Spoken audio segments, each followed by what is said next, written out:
हाँ जी बेटा, सत श्री अकाल। मैं बलजिंदर कौर, ਲੈਕਚਰਰ ਬਾਇਓ, ਸਰਕਾਰੀ ਸੀਨੀਅਰ ਸੈਕੰਡਰੀ ਸਕੂਲ ਮੁੰਡੇ ਧਨੌਲਾ ਬਰਨਾਲਾ।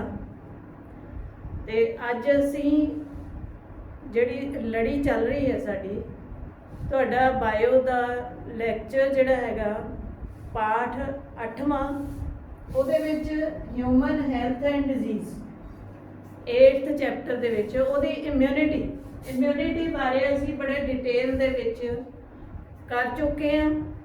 ਇਹਦੇ ਵਿੱਚੋਂ ਅਸੀਂ ਪਹਿਲਾਂ ਅੱਜ ਤੱਕ ਜਿਹੜਾ ਕੀਤਾ ਉਹ ਤੁਸੀਂ ਕੀਤਾ ਟਾਈਪਸ ਆਫ ਇਮਿਊਨਿਟੀ, ਕਿੰਨੇ ਤਰ੍ਹਾਂ ਦੀ ਹੈ, ਸਾਨੂੰ ਕਿਵੇਂ ਮਿਲਦੀ ਹੈ, ਇਨੇਟ ਤੇ ਐਕਵਾਇਰਡ ਇਮਿਊਨਿਟੀ, ਉਹਦੇ ਬਾਰੇ ਅਸੀਂ ਕਰ ਲਿਆ। ਇਨੇਟ ਇਮਿਊਨਿਟੀ ਇਨਬੋਰਨ ਹੈਗੀ, ਐਕਵਾਇਰਡ ਆਫਟਰ ਬਰਥ ਜਿਹੜੀ ਹੈ ਸਾਨੂੰ ਮਿਲਦੀ ਹੈ। ਉਹਦੇ 'ਚ ਅੱਗੋਂ ਫਿਰ ਉਹਦੇ ਕੰਪੋਨੈਂਟਸ ਕੀਤੇ ਆ ਅਸੀਂ। ਤਾਂ ਉਹਦੇ ਜਿਹੜੇ ਕੰਪੋਨੈਂਟਸ ਹੈਗੇ ਨੇ ਉਹ ਦੋ ਤਰ੍ਹਾਂ ਦੇ ਨੇ, ਇੱਕ ਐਂਟੀਬਾਡੀਜ਼ ਰਾਹੀਂ ਪ੍ਰੋਵਾਈਡ ਹੁੰਦੀ ਹੈ, ਦੂਸਰੀ ਸੈਲੂਲਰ ਜਿਹੜੀ ਹੈਗੀ ਹੈ। ਤੇ ਉਸ ਤੋਂ ਬਾਅਦ ਅਸੀਂ ਉਹਦੇ ਟਾਈਪਸ ਜਿਹੜੀਆਂ ਕੀਤੀਆਂ ਨੇ ਐਕਟਿਵ ਤੇ ਪੈਸਿਵ, ਉਹ ਵੀ ਹੈ ਜੇ ਐਕਟਿਵ ਸਾਡੀ ਬਾਡੀ ਆਪ ਐਕਟਿਵ ਹੈਗੀ ਹੈ, ਉਹਦੇ ਵਿੱਚ ਆਪ ਕੰਮ ਕਰ ਰਹੀ ਹੈ ਦੈਨ ਇਟ ਇਜ਼ ਐਕਟਿਵ। ਫਿਰ ਉਹਦੀਆਂ ਟਾਈਪਸ ਨੈਚੁਰਲ ਐਂਡ ਆਰਟੀਫਿਸ਼ੀਅਲ। ਇਸੇ ਤਰ੍ਹਾਂ ਹੀ ਜਿਹੜੀ ਪੈਸਿਵ ਹੈਗੀ ਆ ਉਹਦੇ ਵਿੱਚ ਫਿਰ ਜਿਹੜੇ ਹੈਗੀਆਂ ਨੇ ਨੈਚੁਰਲ ਐਂਡ ਆਰਟੀਫਿਸ਼ੀਅਲ ਟਾਈਪਸ ਜਿਹੜੀਆਂ ਨੇ ਉਹ ਆ ਜਾਂਦੀਆਂ ਨੇ। ਤੇ ਉਸ ਤੋਂ ਬਾਅਦ ਅਸੀਂ ਐਂਟੀਜਨ ਦੀ ਸਟਰਕਚਰ ਕੀਤੀ ਹੈ, ਐਂਟੀਬਾਡੀਜ਼ ਦੀ ਸਟਰਕਚਰ ਕੀਤੀ ਹੈ, ਬੜੀ ਡਿਟੇਲ ਦੇ ਵਿੱਚ ਅਸੀਂ ਇਹ ਸਾਰਾ ਕੁਝ ਜਾਣਿਆ ਹੈਗਾ। ਤੇ ਹੁਣ ਅਸੀਂ ਜਿਹੜਾ ਕਰਨ ਜਾ ਰਹੇ ਹਾਂ, ਤੁਹਾਡਾ ਲਾਸਟ ਜਿਹੜਾ ਇਹਦੇ ਵਿੱਚ ਇਮਿਊਨਿਟੀ ਦੇ ਵਿੱਚ ਮੇਰਾ ਟੌਪਿਕ ਹੈਗਾ ਇਮਿਊਨ ਸਿਸਟਮ ਇਨ ਦਾ ਬਾਡੀ। ਸਾਰਾ ਇਮਿਊਨ ਸਿਸਟਮ ਜਿਹੜਾ ਹੈਗਾ ਕੰਮ ਕਰਦਾ ਹੈ, ਜਿਹਦੇ ਬਾਰੇ ਅਸੀਂ ਡਿਟੇਲ 'ਚ ਪੜ੍ਹਿਆ ਹੈਗਾ। ਸੋ ਉਹਦਾ ਹੁਣ ਇੱਕ ਤਰ੍ਹਾਂ ਦਾ ਸਮਅਪ ਹੈਗਾ। ਤਾਂ ਇੱਥੇ ਜਿਹੜਾ ਇਮਿਊਨ ਸਿਸਟਮ ਹੈ ਸਾਡੀ ਬਾਡੀ ਦੇ ਅੰਦਰ, ਜਿਹੜੀ ਇਮਿਊਨਿਟੀ ਹੈ ਉਹ ਕਿਸੇ ਸਿਸਟਮ ਦੇ ਰਾਹੀਂ ਕੰਮ ਕਰਦੀ ਹੈ, ਕਿਸੇ ਪ੍ਰਣਾਲੀ ਦੇ ਰਾਹੀਂ ਕੰਮ ਕਰਦੀ ਹੈ।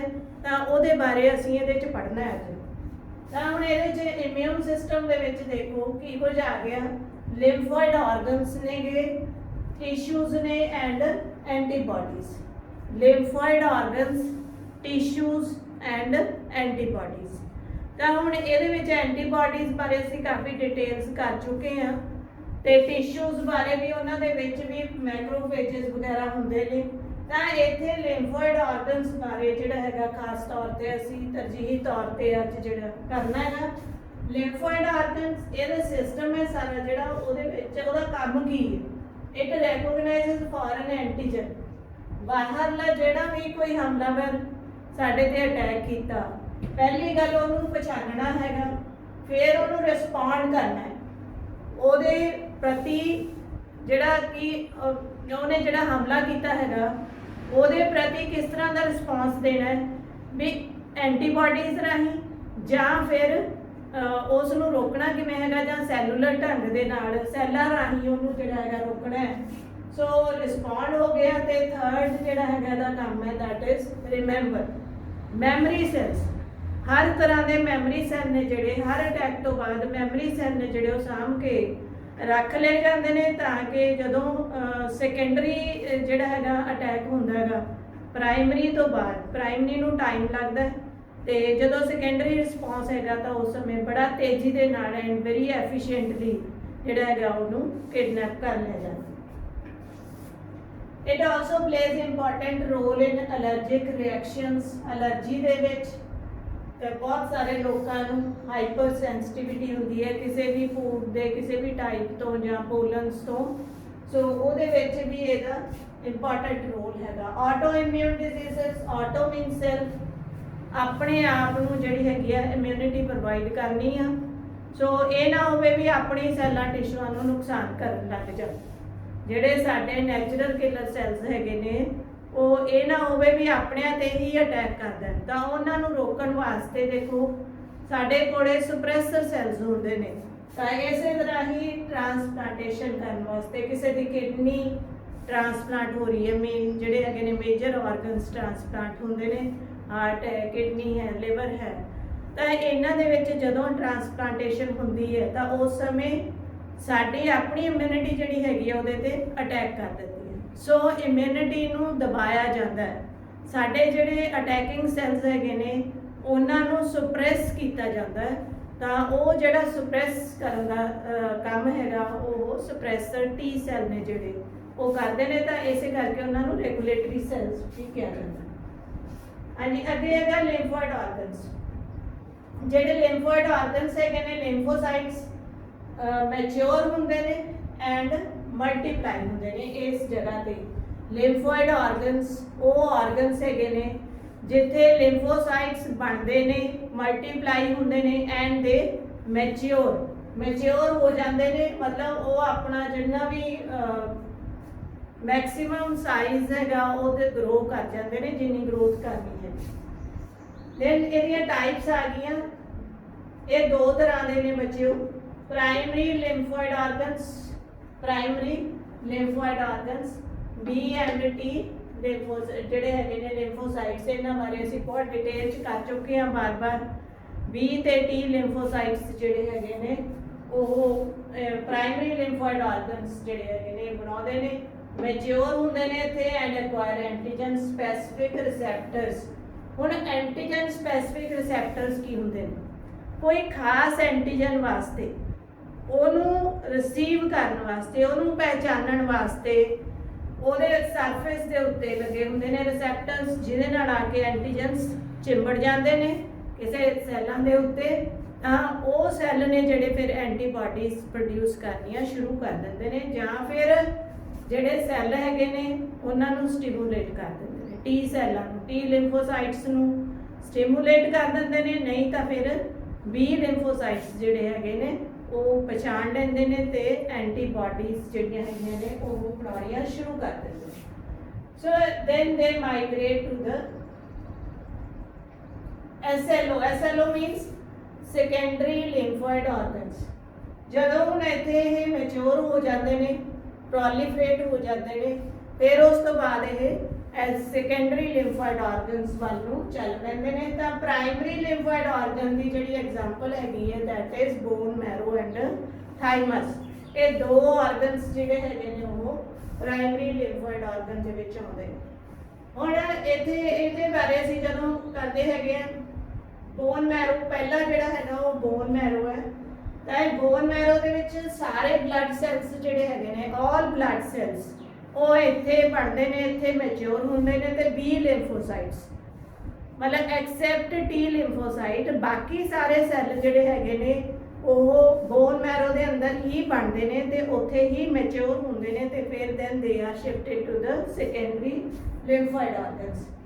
ਦੈਨ ਥਾਈਮਸ, ਦੂਸਰਾ ਹੈਗਾ ਥਾਈਮਸ ਜਿਹੜਾ ਹੈਗਾ ਟੀ ਜਿਹੜੇ ਹੈਗੇ ਨੇ ਲਿੰਫੋਸਾਈਟਸ, ਇਸੇ ਕਰਕੇ ਉਹਨਾਂ ਦਾ ਨਾਮ ਪਿਆ ਹੈਗਾ ਕਿਉਂਕਿ ਉਹ ਟੀ ਲਿੰਫੋਸਾਈਟਸ ਜਿਹੜੇ ਹੈਗੇ ਨੇ ਉੱਥੇ ਚਲੇ ਜਾਂਦੇ ਨੇ ਤੇ ਉੱਥੇ ਜਾ ਕੇ ਸਿਰਫ ਉਹ ਡਿਫਰੈਂਸ਼ੀਏਟ ਕਰਦੇ ਨੇ, ਕਿਉਂਕਿ ਸਾਨੂੰ ਪਤਾ ਹੈ ਵੀ ਜਿਹੜੇ ਟੀ ਲਿੰਫੋਸਾਈਟਸ ਹੈਗੇ ਨੇ ਉਹ ਚਾਰ ਤਰ੍ਹਾਂ ਦੇ ਨੇ, ਚਾਰ ਵੱਖੋ ਵੱਖਰੇ ਤਰ੍ਹਾਂ ਦੇ ਅਲੱਗ-ਅਲੱਗ ਜਿਵੇਂ ਦੀ ਉਹਨਾਂ ਦੀ ਲੋੜ ਹੁੰਦੀ ਹੈ ਉਸ ਤਰ੍ਹਾਂ ਦੇ ਉੱਥੋਂ ਚਲੇ ਜਾਂਦੇ ਨੇ ਫਿਰ ਕੰਮ ਕਰਨ ਵਾਸਤੇ। ਜਿਵੇਂ ਤੁਸੀਂ ਸਕੂਲ ਦੇ ਵਿੱਚ, ਕਾਲਜ ਦੇ ਵਿੱਚ ਆਪਣੀ ਐਜੂਕੇਸ਼ਨ ਲੈ ਰਹੇ ਹੋ, ਉਵੇਂ ਹੀ ਇਹ ਪ੍ਰਾਇਮਰੀ ਤੇ ਸੈਕੰਡਰੀ ਆਰਗਨਸ ਜਿਹੜੇ ਹੈਗੇ ਨੇ ਉਹ ਕੰਮ ਕਰਦੇ ਨੇ। ਮਤਲਬ ਪ੍ਰਾਇਮਰੀ ਆਰਗਨਸ ਦੇ ਵਿੱਚ ਇਹ ਆਪਣੀ ਸਕੂਲ ਤੇ ਕਾਲਜ ਦੀ ਐਜੂਕੇਸ਼ਨ ਕੰਪਲੀਟ ਕਰ ਲੈਂਦੇ ਨੇ, ਤੇ ਸੈਕੰਡਰੀ ਜਿਹੜੇ ਹੈਗੇ ਨੇ ਆਰਗਨਸ ਉਹਨਾਂ ਦੇ ਵਿੱਚ ਪ੍ਰੋਫੈਸ਼ਨ ਦੇ ਵਾਸਤੇ, ਕੰਮ ਦੇ ਵਾਸਤੇ ਕਰਨ ਵਾਸਤੇ, ਐਕਸਪੈਰੀਮੈਂਟ ਜਿਹੜਾ ਹੈਗਾ ਕਰਨ ਵਾਸਤੇ ਚਲੇ ਜਾਂਦੇ ਨੇ।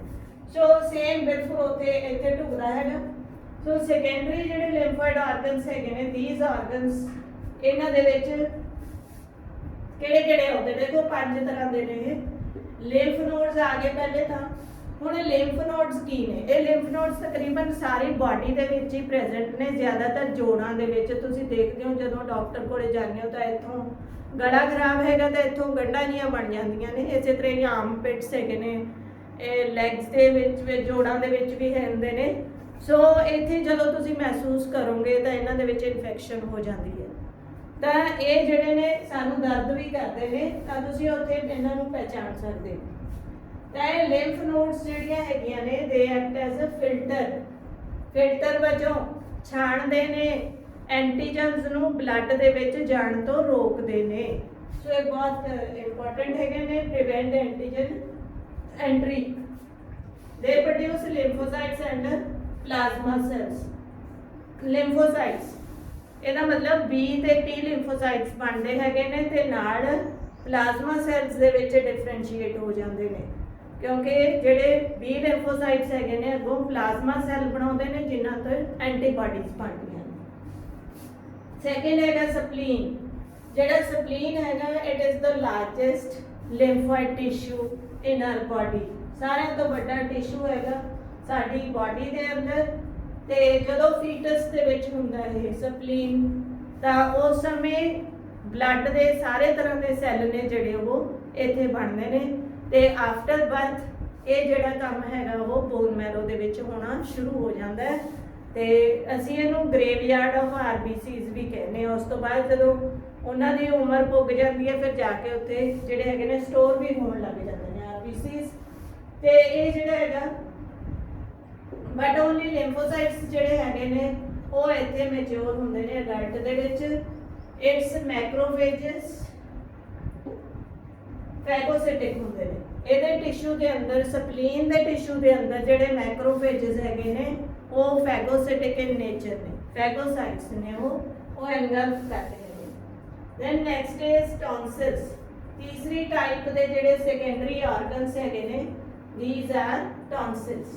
ਹੁਣ ਜਿਹੜੇ ਟੌਨਸਿਲਸ ਹੈਗੇ ਨੇ ਸਾਡੇ ਗਲੇ ਦੇ ਵਿੱਚ ਹੁੰਦੇ ਨੇ ਗੰਢਾਂ ਜੀਆਂ ਤਾਂ ਇਹ ਗਲੈਂਡਸ ਹੀ ਹੈਗੇ ਨੇ ਇੱਕ ਤਰ੍ਹਾਂ ਦੇ ਤਾਂ ਇਹ ਜਿਹੜੇ ਹੈਗੇ ਨੇ 6 ਨੇ ਗਿਣਤੀ ਦੇ ਵਿੱਚ ਫਿਲਟਰ ਕਰਦੇ ਨੇ WBC ਫਾਰਮੇਸ਼ਨ ਕਰਦੇ ਨੇ। ਇੱਕ ਤਾਂ ਫਿਲਟਰ ਕਰਦੇ ਨੇ ਤੇ ਸੈਕੰਡਲੀ WBC ਫਾਰਮ ਕਰਦੇ ਹੈਗੇ। WBC ਮੀਨਸ ਸਾਰੇ ਤਰ੍ਹਾਂ ਦੇ ਚਿੱਟੇ ਰਕਤਾਣੂ ਨੇ ਜਿਹੜੇ ਉਹ ਇਹਦੇ ਵਿੱਚ ਆ ਜਾਂਦੇ ਨੇ ਸੋ ਸਾਰੇ ਮਿਲ ਕੇ ਹੀ ਸਾਨੂੰ ਇਮਿਊਨਿਟੀ ਪ੍ਰੋਵਾਈਡ ਕਰਦੇ ਨੇ ਇਕੱਠਿਆਂ। ਕਿਤੇ ਕਿਸੇ ਦੀ ਲੋੜ ਹੈ ਕਿਤੇ ਕਿਸੇ ਦੀ ਲੋੜ ਹੈ ਸੋ ਆਪਣਾ ਆਪਣਾ ਕੰਮ ਹੈ ਜਿਹੜਾ ਉਹ ਕਰਦੇ ਨੇ। then next ਹੈਗਾ mucosal associated lymphoid tissue mart very important ਬਹੁਤ ਵਾਰੀ ਰਿਪੀਟ ਹੁੰਦਾ ਤੁਹਾਡੇ ਪੇਪਰਾਂ ਦੇ ਵਿੱਚ ਬੱਚਿਓ। ਮਿਊਕੋਜ਼ਾ ਮਿਊਕੋਜ਼ਾ ਕੀ ਹੁੰਦਾ ਹੈ ਸਕ੍ਰੀਟਰੀ ਲੇਅਰ ਹੁੰਦੀ ਹੈ ਜਿਵੇਂ ਨੱਕ ਦੇ ਅੰਦਰ ਹੈ ਸਕ੍ਰੀਸ਼ਨ ਸਕ੍ਰੀਟ ਕਰਦੇ ਨੇ ਮਿਊਕੋਜ਼ਲ ਲੇਅਰ ਹੈ। ਇਸੇ ਤਰ੍ਹਾਂ ਹੀ ਰੈਸਪੀਰੇਟਰੀ ਟ੍ਰੈਕਟ ਹੈਗਾ ਯੂਰੀਨੋਜੈਨੀਟਲ ਟ੍ਰੈਕਟ ਹੈ ਇੰਟੈਸਟਾਈਨਲ ਜਿਹੜਾ ਹੈਗਾ ਲੇਅਰ ਹੈ ਉਹ ਸਾਰਿਆਂ ਦੇ ਵਿੱਚ ਮਿਊਕੋਜ਼ਾ ਹੁੰਦਾ ਹੈ। ਮਿਊਕੋਜ਼ਾ ਆਫ ਰੈਸਪੀਰੇਟਰੀ ਯੂਰੀਨੋਜੈਨੀਟਲ ਤੇ ਐਲੀਮੈਂਟਰੀ ਕੈਨਾਲ ਸੋ ਸਾਰਿਆਂ ਦਾ ਜਿਹੜਾ ਮਿਊਕੋਜ਼ਾ ਹੈਗਾ ਉਹਦੇ ਵਿੱਚ ਲਿੰਫੋਇਡ ਟਿਸ਼ੂ ਹੈ ਜਿਹੜਾ ਉਹਦੇ ਨਾਲ ਲੱਗਿਆ ਹੋਇਆ ਐਸੋਸੀਏਟਡ ਹੈਗਾ। ਦੇ produce B and T ਲਿੰਫੋਸਾਈਟਸ B ਤੇ T ਲਿੰਫੋਸਾਈਟਸ ਨੇ ਜਿਹੜੇ ਉਹ ਬਣਾਉਂਦੇ ਨੇ ਫੈਗੋਸਿਟਿਕ ਮੈਕਰੋਫੇਜਸ ਬਣਦੇ ਨੇ ਇੱਥੇ ਐਂਡ ਡੈਂਡਰੇਟਿਕ ਸੈਲਸ ਇਹਨਾਂ ਬਾਰੇ ਆਪਾਂ ਗੱਲ ਕੀਤੀ ਸੀ।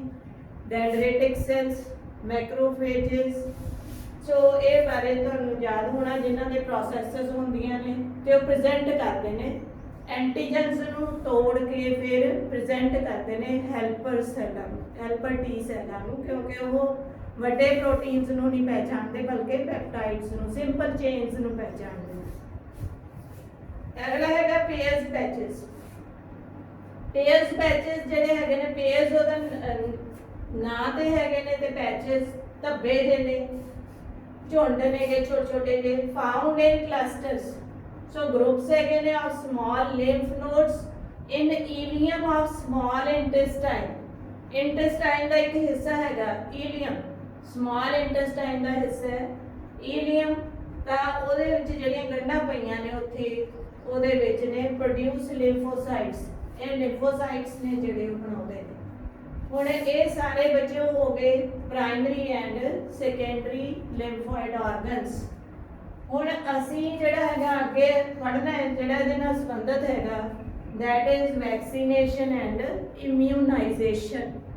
ਤੁਸੀਂ ਬਹੁਤ ਵਾਰੀ ਸੁਣਦੇ ਹੋ ਹਨ ਵੈਕਸੀਨ ਲਵਾ ਕੇ ਲਿਆਉਣੀ ਆ ਬੱਚਿਆਂ ਦੇ ਜਾਂ ਵੱਡਿਆਂ ਦੇ ਵੀ ਕਿਸੇ ਬਿਮਾਰੀ ਤੋਂ ਬਚਾਅ ਵਾਸਤੇ ਅਸੀਂ ਵੈਕਸੀਨ ਕਰਵਾਉਂਦੇ ਆ ਤਾਂ ਇੱਥੇ ਲੈਟਿਨ ਸ਼ਬਦ ਤੋਂ ਆਇਆ ਵੈਕਾ ਕਾਓ ਗਾਂ ਦੇ ਮੂੰਹ ਦੇ ਵਿੱਚ ਛਾਲੇ ਜਿਹੜੇ ਉਹਨਾਂ ਚੋਂ ਪਾਣੀ ਲੈ ਕੇ ਉਹਦੇ ਵਿੱਚ ਬੈਕਟੀਰੀਆ ਤਾਂ ਉਹ ਬੈਕਟੀਰੀਆ ਜਿਹੜੇ ਹੈਗੇ ਨੇ ਭੇਜੇ ਜਾਂਦੇ ਨੇ ਕਿਸੇ ਇਨਸਾਨ ਜਾਂ ਜਾਨਵਰ ਦੇ ਅੰਦਰ ਤਾਂ ਐਂਟੀਬਾਡੀਜ਼ ਪ੍ਰੋਡਿਊਸ ਹੁੰਦੀਆਂ ਨੇ ਤਾਂ ਉਹ ਐਂਟੀਬਾਡੀਜ਼ ਜਿਹੜੀਆਂ ਹੈਗੀਆਂ ਨੇ ज़्यादा सिद्धियां ही दित्तियां जांदियां ने जां फिर उन्हां नूं कमज़ोर करके ਜਿਹੜੇ ਐਂਟੀਜਨਸ ਹੈਗੇ ਨੇ ਉਹਨਾਂ ਨੂੰ ਕਮਜ਼ੋਰ ਕਰਕੇ ਉਹ ਸਾਡੇ ਅੰਦਰ ਇੰਜੈਕਟ ਕੀਤੇ ਜਾਂਦੇ ਨੇ ਅੱਧੇ ਮਾਰ ਕੇ ਵੀ ਤਾਂ ਕਿ ਉਹ ਸਾਨੂੰ ਨੁਕਸਾਨ ਨਾ ਕਰਨ। ਸੋ ਇਹ ਦੋ ਢੰਗਾਂ ਨਾਲ ਹੁੰਦੀ ਹੈਗੀ। ਤਾਂ ਇੱਥੇ ਜੇ ਪੈਸਿਵ ਇਮਿਊਨਿਟੀ ਦੇਣੀ ਹੈ ਤਾਂ ਡਾਇਰੈਕਟ ਸੀਰਮ ਜਿਹੜਾ ਹੈਗਾ ਐਂਟੀਬਾਡੀਜ਼ ਇੰਜੈਕਟ ਕਰਨੀਆਂ ਪੈਣਗੀਆਂ, ਨਹੀਂ ਤਾਂ ਜੇ ਸਾਡੀ ਬਾਡੀ ਨੂੰ ਐਕਟੀਵੇਟ ਕਰਨਾ ਹੈਗਾ ਫਿਰ ਇਹ ਵੈਕਸੀਨ ਹੈ ਜਿਹੜੀ ਉਹ ਸਾਡੀ ਬਾਡੀ ਨੂੰ ਸਟੀਮੂਲੇਟ ਕਰਦੀ ਹੈ, ਐਕਟੀਵੇਟ ਕਰਦੀ ਹੈ। तो ਉਹਦੇ ਬਾਰੇ ਅਸੀਂ ਦੇਖਦੇ ਹੈਗੇ। ਵੈਕਾ ਮੀਨਸ ਕਾਉ ਤੋਂ ਇਹ ਆਇਆ ਹੈ। It is the process of introduction of vaccine into an individual to provide protection against disease. So vaccine ਜਿਹੜੀ ਹੈਗੀ ਆ ਬਹੁਤ ਥੋੜਾ ਹਿੱਸਾ ਜਿਹੜਾ ਹੈਗਾ ਇਹਨਾਂ ਦਾ ਐਂਟੀਜਨ ਦਾ ਜਾਂ ਕਹਿ ਲਓ ਪੈਥੋਜਨਸ ਦਾ ਸਾਡੇ ਅੰਦਰ ਬਿਮਾਰ ਕਰਕੇ ਉਹਨਾਂ ਨੂੰ ਕਮਜ਼ੋਰ ਕਰਕੇ ਉਹਨਾਂ ਨੂੰ ਪੈਰਾਲਾਈਜ਼ ਕਰਕੇ ਸਾਡੇ ਅੰਦਰ ਭੇਜਿਆ ਜਾਂਦਾ ਹੈ ਤਾਂ ਕਿ ਸਾਡੀ ਬਾਡੀ ਹੈ ਜਿਹੜੀ ਉਹ ਐਕਟੀਵੇਟ ਹੋ ਜੇ ਸੈਕੰਡਰੀ ਰਿਸਪੌਂਸ ਵਾਸਤੇ। ਸੋ ਪ੍ਰਾਇਮਰੀ ਰਿਸਪੌਂਸ ਆਰਟੀਫਿਸ਼ਲੀ ਢੰਗ ਨਾਲ ਦੇ ਦਿੱਤਾ ਜਾਂਦਾ। Difference between vaccination and immunisation, ਦੋਨਾਂ ਦੇ ਵਿੱਚ ਹੁਣ ਫਰਕ ਕੀ ਹੈ? ਜਿਹੜੀ ਵੈਕਸੀਨੇਸ਼ਨ ਹੈਗੀ ਹੈ it is the administration of this antigens. So ਪ੍ਰਬੰਧ ਕੀਤਾ ਜਾਂਦਾ ਇਸ ਕੈਮੀਕਲ ਦਾ, ਇਸ ਦਵਾਈ ਦਾ ਜਾਂ ਜੋ ਵੀ ਹੈ ਉਹਦਾ ਪ੍ਰਬੰਧ ਕੀਤਾ ਜਾਂਦਾ ਜਿਹਨੂੰ ਸਾਡੇ ਅੰਦਰ ਭੇਜਣਾ ਹੈਗਾ, ਇੰਜੈਕਟ ਕਰਨਾ ਹੈਗਾ। ਜਿੰਨੇ ਇਹ ਜਿਹੜੇ ਬਿਮਾਰ ਜਿਹੜੇ ਕਮਜ਼ੋਰ ਹੋਏ, ਵੀਕਨਡ ਔਰ ਡੈਡ ਔਰ ਐਟੀਨਿਊਟਡ ਕਹਿ ਦਿੰਦੇ ਨੇ ਇਹਨਾਂ ਨੂੰ ਐਂਟੀਜਨਸ, ਉਹਨਾਂ ਨੂੰ ਸਾਡੇ ਅੰਦਰ ਭੇਜਣ ਦਾ ਪ੍ਰਬੰਧ ਜਿਹੜਾ ਉਸ ਨੂੰ ਅਸੀਂ ਵੈਕਸੀਨੇਸ਼ਨ ਕਹਿੰਦੇ ਹਾਂ। ਫਿਰ ਸਾਡੇ ਅੰਦਰ ਜਾਣ ਤੋਂ ਬਾਅਦ ਜਦੋਂ ਸਾਡੀ ਬਾਡੀ ਨੇ ਰਿਸਪੌਂਸ ਕੀਤਾ ਤਾਂ ਉਹਨੂੰ ਅਸੀਂ ਕੀ ਕਵਾਂਗੇ? Immunisation. That is the immunisation. Toxoid ਹੁੰਦਾ ਬੇਟਾ ਮੋਡੀਫਾਈਡ ਬੈਕਟੀਰੀਆ ਟੌਕਸਿਨਸ ਜਿਹੜੀਆਂ ਹੈਗੀਆਂ ਨੇ, ਬੈਕਟੀਰੀਆ ਜਿਹੜੇ ਜ਼ਹਿਰਾਂ ਛੱਡਦੇ ਨੇ ਉਹਨਾਂ ਨੂੰ ਥੋੜਾ ਜਿਹਾ ਘੱਟ ਜ਼ਹਿਰੀਲਾ ਕਰਕੇ ਉਹਨਾਂ ਨੂੰ ਥੋੜਾ ਜਿਹਾ ਚੇਂਜ ਕਰਕੇ ਤਾਂ ਨਾਨ ਟੌਕਸਿਕ ਫਾਰਮ ਦੇ ਵਿੱਚ ਲੈ ਆਇਆ ਜਾਂਦਾ, but still they has capacity to stimulate the formation of antibodies. ਪਰ ਉਹ ਸਾਡੀ ਬਾਡੀ ਨੂੰ ਫਿਰ ਵੀ ਉਹਨਾਂ ਜ਼ਹਿਰਾਂ ਦਾ ਭੁਲੇਖਾ ਪਾਉਂਦੀਆਂ ਨੇ ਤਾਂ ਉਹਨਾਂ ਨੂੰ ਟੈਕਸੋਇਡ ਕਿਹਾ ਜਾਂਦਾ, ਉਹ ਵੀ ਸਾਡੇ ਅੰਦਰ ਭੇਜੀਆਂ ਜਾ ਸਕਦੀਆਂ। ਹੁਣ vaccines can be classified as follows. First generation vaccine produced by conventional method. Conventional ਪੁਰਾਣਾ ਜਿਵੇਂ ਢੰਗ ਸਾਡਾ ਪ੍ਰਚਲਿਤ ਹੈਗਾ ਉਵੇਂ ਇਹ ਜਿਹੜੀਆਂ ਤਿਆਰ ਕੀਤੀਆਂ ਜਾਂਦੀਆਂ ਓਰੀਜਨਲ ਫਾਰਮ ਦੇ ਵਿੱਚ। ਸਮਾਲ ਪੌਕਸ ਵੈਕਸੀਨੇਸ਼ਨ, ਸਾਗ ਪੋਲੀਓ ਵੈਕਸੀਨੇਸ਼ਨ, ਸੋ ਕੁਦਰਤੀ ਢੰਗ ਨਾਲ ਤਿਆਰ ਕੀਤੀਆਂ ਜਾਂਦੀਆਂ ਨੇ। Second generation vaccination ਪ੍ਰਪੇਅਰਡ with the help of genetic engineering technique. So genetic engineering technique ਹੈ ਜਿਹੜੀ ਉਹ ਵਰਤ ਕੇ ਤੁਸੀਂ ਪੜ੍ਹੋਗੇ ਹਲੇ ਅੱਗੇ ਨੈਕਸਟ ਯੂਨਿਟ ਦੇ ਵਿੱਚ। ਤਾਂ ਜੈਨੇਟਿਕ ਵੀ ਕਿਸੇ ਦਾ ਵੀ ਜੀਨ ਹੈ ਜਿਹੜਾ ਕਿਸੇ ਦੇ ਵਿੱਚ ਲਿਜਾ ਕੇ ਅਸੀਂ ਉਹਦੇ ਤੋਂ ਕੰਮ ਲੈ ਸਕਦੇ ਹਾਂ। ਐਂਡ ਦ ਥਰਡ ਜਨਰੇਸ਼ਨ ਜਿਹੜੀਆਂ ਵੈਕਸੀਨਸ ਹੈਗੀਆਂ ਨੇ ਉਹਦੇ ਵਿੱਚ ਸਿੰਥੈਟਿਕ, ਪਿਓਰਲੀ ਸਿੰਥੈਟਿਕ ਜਿਹੜੀਆਂ ਹੈਗੀਆਂ ਨੇ ਦੇ ਅੰਡਰ ਟ੍ਰਾਇਲ ਨੇ। ਵੈਕਸੀਨਸ ਮਲੇਰੀਆ ਦੀ, ਲੈਪਰੋਸੀ ਦੀ, ਹਾਰਪੇਸ, ਹੈਪੇਟਾਈਟਿਸ ਸੀ, ਏਡਸ, ਕੋਵਿਡ-19 ਚੱਲ ਰਿਹਾ ਹੈ ਜਿਹਦੀ ਮਹਾਮਾਰੀ ਦੀ ਹੇਠਾਂ ਸਾਡੀ ਐਜੂਕੇਸ਼ਨ ਵੀ ਦੇਖੋ ਮਾਰ ਚੱਲ ਰਹੀ ਹੈ, ਅਸੀਂ ਘਰੇ ਬੈਠੇ ਹਾਂ। ਸੋ ਇਹਦੇ ਇਸੇ ਦਾ ਨਤੀਜਾ ਹੈ। ਤਾਂ ਇਹ ਵੈਕਸੀਨ ਜਿਹੜੀ ਹੈਗੀ ਆ ਅੰਡਰ ਸਟੱਡੀ ਨੇ ਸਾਰੀਆਂ। ਡੈਂਟਲ ਕੇਰੀਜ਼, ਬੱਚੇ ਮਿੱਠਾ ਖਾਂਦੇ ਨੇ ਬਹੁਤ ਤੇ ਦੰਦ ਖਰਾਬ ਹੋ ਜਾਂਦੇ ਨੇ, ਸੋ ਉਹਨਾਂ ਨੂੰ ਵੀ ਦੰਦ ਖਰਾਬ ਨਾ ਹੋਣ, ਬੰਦੇ ਦੇ ਕਹਿੰਦੇ ਨੇ ਦੰਦ ਗਿਆ ਸਵਾਦ ਗਿਆ, ਸੋ ਉਹਨੂੰ ਮੇਨਟੇਨ ਰੱਖਣ ਵਾਸਤੇ ਵੀ ਜਿਹੜੀਆਂ ਹੈਗੀਆਂ ਨੇ ਸਟੱਡੀਜ਼ ਚੱਲ ਰਹੀਆਂ। ਕੋਵਿਡ-19 ਬਾਰੇ ਤੁਹਾਨੂੰ ਪਤਾ ਹੋਊਗਾ ਰੈਟਰੋ ਵਾਇਰਸ ਹੈਗਾ ਇਹ, ਤੇ ਇਹਦੇ ਵਾਸਤੇ ਸਪੈਸ਼ਲ ਜਿਹੜੀ ਹੈਗੀ ਹੈ ਰੈਟਰੋ ਵਾਇਰਸ ਨੂੰ ਜਿਹੜਾ ਹੈਗਾ ਬੜੀ ਜਲਦੀ ਮਿਊਟੇਸ਼ਨਸ ਹੋ ਜਾਂਦੀਆਂ ਨੇ ਇਹਦੇ ਵਿੱਚ, ਮਤਲਬ ਤਬਦੀਲੀਆਂ ਆ ਜਾਂਦੀਆਂ ਨੇ। ਸੋ ਇਹ ਖਾਸ ਸੀਕੁਐਂਸ ਜੇ ਤਾਂ ਮੇਨਟੇਨ ਰਹਿੰਦਾ ਤਾਂ ਉਹਨੂੰ ਕਾਬੂ ਕੀਤਾ ਜਾ ਸਕਦਾ ਜੇ DNA ਜੈਨੇਟਿਕ ਮਟੀਰੀਅਲ ਹੋਵੇ। ਪਰ ਇਹ ਰੈਟਰੋ ਵਾਇਰਸ ਹੋਣ ਕਰਕੇ ਇਹਦੇ 'ਚ RNA ਜਿਹੜਾ ਹੈਗਾ ਜੈਨੇਟਿਕ ਮਟੀਰੀਅਲ ਹੈ ਤੇ ਇਹ ਆਪਣੀ ਫਾਰਮ ਹੈ ਜਿਹੜੀ ਬੜੀ ਛੇਤੀ ਬਦਲ ਲੈਂਦਾ ਹੈ, ਜਿਸ ਦੇ ਕਰਕੇ ਮੇਨ ਪ੍ਰੋਬਲਮ ਜਿਹੜੀ ਹੈਗੀ ਆ ਉਹ ਆਉਂਦੀ ਹੈ। ਇਸੇ ਤਰ੍ਹਾਂ ਹੀ ਏਡਸ ਹੈਗਾ, ਉਹਦਾ ਵੀ ਅੱਜ ਤੱਕ ਕੋਈ ਇਲਾਜ ਨਹੀਂ ਹੈ, ਪ੍ਰੀਵੈਂਸ਼ਨ ਜਿਹੜਾ ਉਹ ਵੀ ਕੀਤਾ ਜਾ ਸਕਦਾ। ਸੋ ਹੁਣ ਵੀ ਅਸੀਂ ਵੱਧ ਤੋਂ ਵੱਧ ਜਿਹੜਾ ਹੈਗਾ ਇਹਨਾਂ ਚੀਜ਼ਾਂ ਤੋਂ ਸੁਰੱਖਿਅਤ ਰਹਿ ਸਕਦੇ ਹਾਂ, ਇਹਨਾਂ ਤੋਂ ਪ੍ਰੀਵੈਂਟ ਕਰ ਸਕਦੇ ਹਾਂ। ਜਿੰਨੇ ਵੀ ਬਚਾਅ ਕਾਰਜ ਨੇ ਉਹਨਾਂ ਨੂੰ ਤੁਸੀਂ ਜਾਣੋ, ਪਹਿਚਾਣੋ ਵੀ ਕਿਵੇਂ ਜਿਹੜੇ ਹੈਗੇ ਨੇ ਤੁਹਾਨੂੰ ਫੈਲਦੇ ਨੇ। ਹਰ ਰੋਜ਼ ਟੀਵੀ ਤੇ ਸੁਣੋ ਤੇ ਉਹਦੇ ਤੇ ਅਸਰ ਕਰੋ, ਅਮਲ ਕਰੋ, ਤਾਂ ਕਿ ਤੁਹਾਡੀ ਸਿਹਤ ਹੈ ਜਿਹੜੀ ਉਹ ਚੰਗੀ ਰਹੇ, ਸਵਸਥ ਰਹੇ, ਤੁਸੀਂ ਸੇਫ ਰਹੋ ਬਿਮਾਰੀਆਂ। ਤਾਂ ਇਹਦੇ 'ਚ ਦੇਖੋ ਆਪਾਂ ਦੁਬਾਰਾ ਮਾੜਾ ਜਿਹਾ ਕਰ ਲਈਏ ਬੇਟਾ। ਇਮਿਊਨ ਸਿਸਟਮ ਜਿਹੜਾ ਹੈਗਾ, ਲਿੰਫੋਇਡ ਆਰਗਨਸ, ਟਿਸ਼ੂਜ਼ ਤੇ ਐਂਟੀਬਾਡੀਜ਼ ਹੈਗੀਆਂ ਨੇ। ਲਿੰਫੋਇਡ ਆਰਗਨਸ ਦੇ ਵਿੱਚ ਲਿੰਫੋਸਾਈਟਸ ਮੈਚੁਰ ਹੁੰਦੇ ਨੇ, ਮਲਟੀਪਲਾਈ ਹੁੰਦੇ ਨੇ।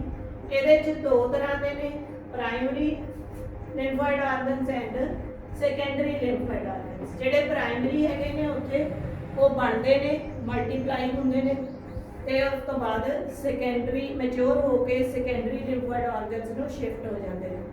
ਤਾਂ ਸੈਕੰਡਰੀ ਲਿੰਫੋਇਡ ਆਰਗਨਸ ਦੇ ਵਿੱਚ ਜਾ ਕੇ ਡਿਫਰੈਂਸ਼ੀਏਸ਼ਨ ਹੁੰਦੀ ਹੈ, ਉਹਨਾਂ ਦੇ ਵਿੱਚ ਚੇਂਜਸ ਆ ਜਾਂਦੀਆਂ ਨੇ, ਵਖਰੇਵਾਂ ਆ ਜਾਂਦਾ ਹੈ ਤੇ ਉਹ ਫੰਕਸ਼ਨਲ ਹੋ ਜਾਂਦੇ ਨੇ, ਕੰਮ ਕਰਨਾ ਸ਼ੁਰੂ ਕਰ ਦਿੰਦੇ ਨੇ।